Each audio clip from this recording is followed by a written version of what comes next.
တနေ့တာပင်မနှမ်းနေပြီးသွားအလုပ်လုပ်ပြီးသွားရဲ့နောက်မှာညာပိုင်းအလုပ်ပြန်တဲ့အချိန်မှာအရက်တောက်မယ်တကယ်ချင်းကတော့မတောက်ဘူးသူကအင်ဒိုနီးရှားမွတ်စလင်မို့လို့မတောက်ဘူးကျွန်တော်ကတော့တောက်မယ်အတွက်ကြောင့်တကယ်ချင်းတွေကိုလည်းတိုက်မယ်အတူတူတောက်ကြမယ်နော်တကယ်ချင်းတို့မာပြီးပြန်လာတဲ့ပိုတူတူတောက်ကြတာပေါ့ခုတော့ကျွန်တော်တယောက်လည်းတောက်လာအောင်မယ်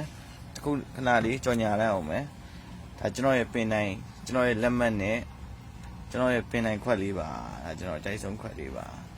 သင်္ဘောပေါ်မှာဒါတော့လက်ကားရတဲ့ဖူလေးပါရလေးနည်းနည်းရောလိုက်မယ်ရှင်နေအေးအောင်ပြီးတော့ကျွန်တော်ရက်တောက်ရင်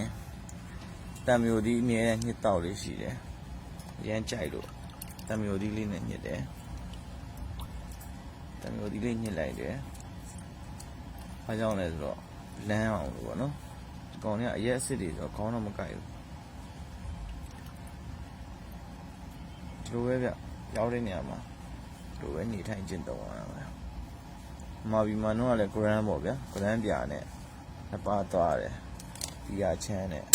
ပြီးတော့ပတ်စီလေးရောတယ်တောက်ကြပါအောင်တူတူတောက်ကြမှာနော်အမီးစားမယ်ဒီမှာ snack လေး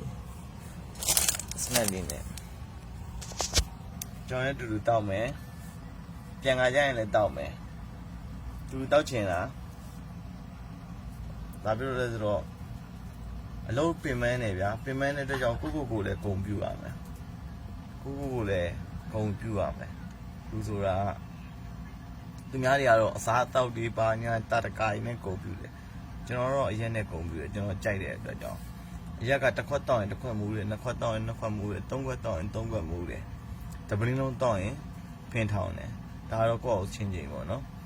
ဒါကျွန်တော် limit နဲ့တောက်တယ်မနေ့အလုပ်ရှိရတဲ့အတွက်ကြောင့်တောက်တာလည်းတောက်စားတာလည်းစားကိုယ်လုပ်လည်းကိုယ်လုပ်ဖို့လုပ်တယ်အလုပ်ကပထမ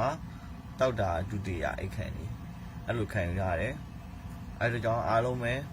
ကျေးဇူးတင်ပါတယ်ကြည်ပေးတဲ့အတွက်ကြောင့်တကယ်ချင်းတွေရမ်းချစ်တယ်တတာကနေတောင်မှတွေ့ကြမယ်နော်